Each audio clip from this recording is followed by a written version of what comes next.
2. The divine irreference of images. To dissimulate is to pretend not to have what one has. To simulate is to feign to have what one doesn't have.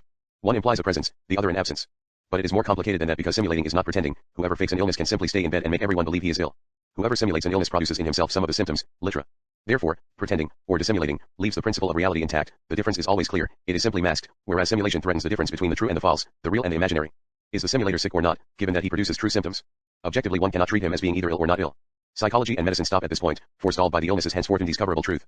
For if any symptom can be produced, and can no longer be taken as a fact of nature, then every illness can be considered as simulatable and simulated, and medicine loses its meaning since it only knows how to treat real illnesses according to their objective causes. Psychosomatics evolves in a dubious manner at the borders of the principle of illness. As to psychoanalysis, it transfers the symptom of the organic order to the unconscious order. The latter is new and taken for real, more real than the other, but why would simulation be at the gates of the unconscious? Why couldn't the work of the unconscious be produced in the same way as any old symptom of classical medicine? Dreams already are.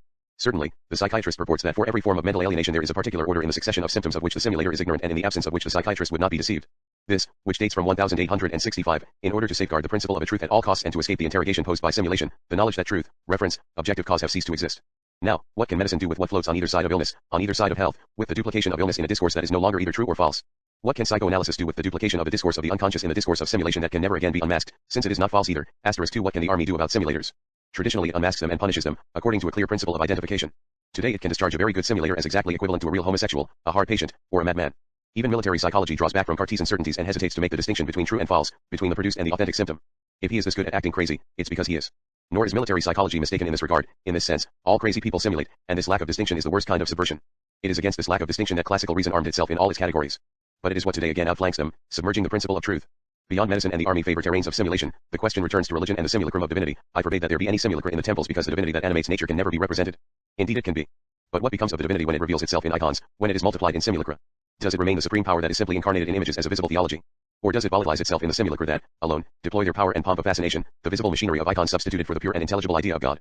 This is precisely what was feared by iconoclasts, whose millennial quarrel is still with us today. *3. This is precisely because they predicted this omnipotence of simulacra, the faculty simulacra have of effacing God from the conscience of man, and the destructive, annihilating truth that they allow to appear, that deep down God never existed, that only the simulacrum ever existed, even that God himself was never anything but his own simulacrum. From this came their urge to destroy the images.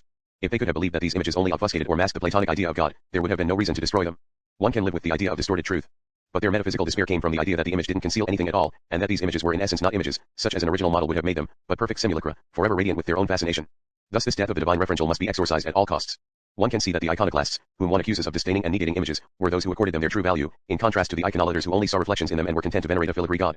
On the other hand, one can say that the icon worshippers were the most modern minds, the most adventurous, because, in the guise of having God become apparent in the mirror of images, they were already enacting his death and his disappearance in the epiphany of his representations, which, perhaps, they already knew no longer represented anything, that they were purely a game, but that it was therein the great game lay, knowing also that it is dangerous to unmask images, since they dissimulate the fact that there is nothing behind them.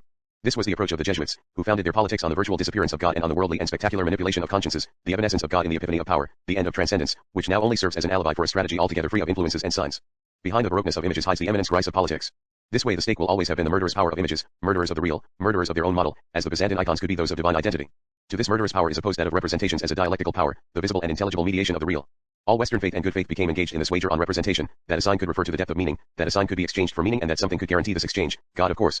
But what if God himself can be simulated, that is to say can be reduced to the signs that constitute faith? Then the whole system becomes weightless, it is no longer itself anything but a gigantic simulacrum, not unreal, but a simulacrum, that is to say never exchanged for the real, but exchanged for itself, in an uninterrupted circuit without reference or circumference. Such is simulation, insofar as it is opposed to representation. Representation stems from the principle of the equivalence of the sign and of the real, even if this equivalence is utopian, it is a fundamental axiom. Simulation, on the contrary, stems from the utopia of the principle of equivalence, from the radical negation of the sign as value, from the sign as the reversion and death sentence of every reference. Whereas representation attempts to absorb simulation by interpreting it as a false representation, simulation envelopes the whole edifice of representation itself as a simulacrum. Such would be the successive phases of the image. It is the reflection of a profound reality, it masks and denatures a profound reality, it masks the absence of a profound reality, it has no relation to any reality whatsoever, it is its own pure simulacrum. In the first case, the image is a good appearance, representation is of the sacramental order. In the second, it is an evil appearance, it is of the order of maleficence. In the third, it plays at being an appearance, it is of the order of sorcery. In the fourth, it is no longer of the order of appearances, but of simulation. The transition from signs that dissimulate something to signs that dissimulate that there is nothing marks a decisive turning point. The first reflects a theology of truth and secrecy, to which the notion of ideology still belongs. The second inaugurates the era of simulacra and of simulation, in which there is no longer a God to recognize his own, no longer a last judgment to separate the false from the true, the real from its artificial resurrection, as everything is already dead and resurrected in advance. When the real is no longer what it was, nostalgia assumes its full meaning. There is a plethora of myths of origin and of signs of reality, a plethora of truth, of secondary objectivity, and authenticity. Escalation of the true, of lived experience, resurrection of the figurative where the object and substance have disappeared. Panic-stricken production of the real and of the referential, parallel to and greater than the panic of material production. This is how simulation appears in the phase that concerns us, a strategy of the real, of the neoreal and the hyperreal that everywhere is the double of a strategy of deterrence.